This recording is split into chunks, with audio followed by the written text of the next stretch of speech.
Nós temos a Constituição Federal de 88, que no artigo 37, ela fala que são princípios da administração pública, inclusive o INCRA está subordinado, é um órgão da administração pública, princípio da eficiência, impessoalidade, legalidade e um dos principais pilares da nossa Constituição também é publicidade. E nós tivemos inúmeras denúncias aqui, temos processos internos de investigação onde mostra que os movimentos apresentavam as listas, e isso é uma irregularidade. E isso não era legal desde aquela época.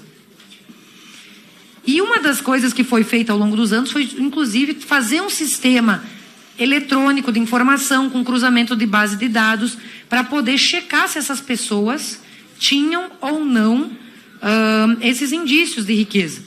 E eu vou dizer para o senhor, todos nós queremos que as pessoas prosperem, saiam da miséria, como o senhor falou. Só que a gente não viu, o INCRA, quando ele apurou isso, não foi delimitado se era antes ou depois, mas o fato de ter esses indícios já desqualifica porque é um requisito legal. Então, ministro, eu só queria dizer isso, esclarecer num primeiro momento para o senhor isso, tá? A senhora me permite responder? Sim, claro. Não, dizer duas coisas. A norma que a senhora falou está no seu artigo 3º assim, é garantida ao beneficiário a participação em todas as fases do projeto de forma individual ou coletiva. Não quer dizer que o movimento decidia, ele podia participar, ele podia oferecer a lista. Quem decide em última instância é o INCRA. A segunda questão que eu quero dizer para a senhora, o INCRA respeita os princípios de impessoalidade. E terceiro, a senhora falou uma coisa que é destrutiva desse parecer. Ele não conseguiu definir se a pessoa tinha sinais de estar bem de vida antes ou depois. Logo, eles não podem ser imprecisos. Se fosse médico, já tinha matado o paciente, já tinha cortado a veia do paciente, porque ele não soube dizer se o cara adquiriu, se ele entrou, ele já tinha aquele bem, ou se o progresso dele fez com que, então, indícios. Vejam, que imprecisão para parar um programa de reforma agrária. Então, eu volto a dizer, a senhora mesmo disse não, mas, ministro, veja eles bem. não conseguiram definir se essas condições que eles alegavam que eram condições inadequadas vinham de antes é que isso ou de foi depois. Por ocasião dessas inovações tecnológicas, que graças a Deus temos a tecnologia, todos nós temos celulares, isso traz progresso para o país, para o governo. Mas e a informatização não pode ser irresponsável. Mas a informatização, mas a responsabilidade tipo consiste no cumprimento da lei. E a lei era clara ao dizer no artigo 21, inclusive dessa normativa. Eu conheço muitos 21. assentados que depois de assentados viraram grandes agricultores e hoje são vereadores, por exemplo, prefeitos, deputados estaduais, deputados federais. Ministro, consta no artigo 21 dessa mesma normativa. O senhor falou ali, ele pode participar de maneira individual ou coletiva, mas toda a gestão dessa normativa inteira coloca a responsabilidade do INCRA para fazer o processo. O INCRA que decide, em última instância, é o INCRA, e sempre foi assim. E no artigo 21 dessa mesma normativa está escrito ali todos os requisitos legais de que as pessoas não poderão participar. Ali está dito, se for proprietário de estabelecimento comercial, se oferir renda superior a X, se exercer função pública, então, se é aposentado por invalidez, se for estrangeiro não naturalizado. Então, isso aí já estava desde aquela época. Então, e esses requisitos que estão nas irregularidades, eles vêm historicamente. Só que o cruzamento de dados, que é a tecnologia, nos trouxe essa inovação. E ao trazer essa inovação e esse cruzamento e trazer à tona isso, se tem que cumprir a lei, independente se foi antes ou depois, deputada, porque o programa é destinado... a inteligência artificial e a burrice pessoal. Porque o programa... Deixa eu só concluir meu raciocínio. Não soube definir quem era e quem foi depois, foi leviano, acusando levianamente o agricultor. Eu não considero... Segundo, nós queremos autonomia. E o TCU não soube dizer se aquelas pessoas estavam fora do critério de seleção ou de permanência. Por isso a imprecisão desse acórdão do TCU. Se fosse um médico, teria matado o paciente na jugular, esse acórdão. Porque eles confundiram alhos com bugalhos. Se ele vê uma pessoa com um carro, ele é contra o progresso dessa pessoa. Se tem propriedades, ele é contra. Se tem empresas, os kibbutz em Israel, eles têm hotéis nos kibbutz, tem restaurante nos kibbutz, tem posto de gasolina nos kibbutz. Por que aqui nos assentamentos não pode ter turismo e mostrar uma área? Porque todas as comunidades estrangeiras foram recebidas aqui no Brasil, tiveram, tem sucesso. Vá na Serra Gaúcha, que é um belo um belo exemplo de assentamento feito na história do Brasil, voltado à colônia italiana. Vá no Rio Grande do Sul, veja como foram feitos os assentamentos voltados para os alemães. E por que as comunidades de raiz africana não podiam ter um tratamento tão importante quanto esse?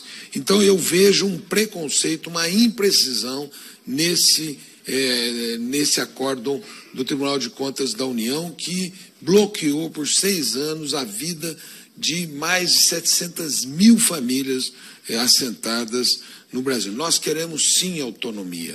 E o que me parece é que esse olhar preconceituoso que está envolto nesse acordo que não quer, porque não quer ver as pessoas melhor de vida. E por último, 2 aspectos da sua fala, a área, e continua sendo assim que sempre foi. E por último, dizer para a senhora o seguinte: eu não vejo o movimento social como problema. A sociedade organizada é uma virtude do país. E essa sociedade ela é organizada de cima a embaixo. Tem um senador aqui, chamado Espiridião Amin, que ele é um sujeito muito engraçado. E ele fala dos banqueiros, como é que eles chamam? Então ele fala que são pessoas, bochechas rosadas, mãos abauladas, que vêm trazer os seus interesses aqui. E os outros não podem. O Sindicato de Trabalhadores Rurais, Urbanos, movimentos sociais, isso é uma virtude da nossa sociedade. Isso é bom. A nossa sociedade tem que ter uma sociedade organizada. Quanto mais desorganizada for uma sociedade, menor é o progresso dela. Então eu não vejo falta de virtudes. Agora, nós vamos respeitar todo o normativo existente no Brasil. Se nós quisermos um dia mudar, nós vamos consultar o parlamento, mas enquanto houver, nós vamos respeitar o normativo existente no nosso país. Deputado Ricardo, o acórdão do TCU não conseguiu fazer um marco temporal para levantar indícios daquela situação antes da pessoa entrar, porque o INCRA não pode selecionar famílias que não estejam nos critérios legais. Então ele levantou uma série de questões de pessoas que já estavam em assentamentos e, portanto, tenham o direito de progredir na vida. Eu conheço assentadas hoje, filhos de assentados que são médicos. Eu conheço filhos de assentados que são engenheiros. Eu conheço filhos de assentados que são advogados. Eu conheço filhos de assentados que são parlamentares. E esses assentamentos, na minha opinião, é só dar uma olhada na história do Brasil. Foi assim, Zucco, italiano, não é isso? A deputada Caroline de Toni é de Chapecó. Chapecó é fruto de grandes programas de reforma agrária que deu aquela agricultura poderosa que produz hoje no Brasil, que dá orgulho para os nossos chapecoenses e catarinenses. Então é um programa de sucesso, de agricultura familiar. E, portanto, isso que eu quero dizer. Vamos apoiar o programa de reforma agrária, que ele foi muito importante nesse país, e não foi mais porque não teve a velocidade que deveria ter tido para que esse país estivesse muito bem sucedido. Por que a Europa é equilibrada socialmente? Porque os Estados Unidos, porque ali a distribuição foi muito mais equitativa do que aqui. Vamos continuar fazendo um negócio bem feito, equilibrado e dentro da lei. Nós temos 54 mil famílias acampadas no CAD único. E o programa de reforma agrária deve direcionar a essas famílias uma vida mais digna. Tem crianças que nasceram em acampamentos de 12, 13 anos que não dispõem de luz, banheiro, cozinha, que vivem numa insegurança imensa. E por isso nós achamos que se esse país quer cumprir o seu artigo 3º, que é uma sociedade mais justa, uma sociedade includente, uma sociedade que diminua as desigualdades sociais, ele tem que promover reforma. Elas não querem viver nas periferias das cidades de maneira indigna, como nós estamos vendo nessas chuvas, que muitas dessas famílias perdem suas casas, muitas dessas famílias morrem dentro de enchentes, muitas dessas famílias vivem em situações muito desumanas. E por isso que o programa de reforma agrária tem um dos seus objetivos resolver o problema das famílias que estão acampadas. Agora, o senhor me pergunta, é esse o único critério? Nós agora vamos discutir o conjunto de critérios.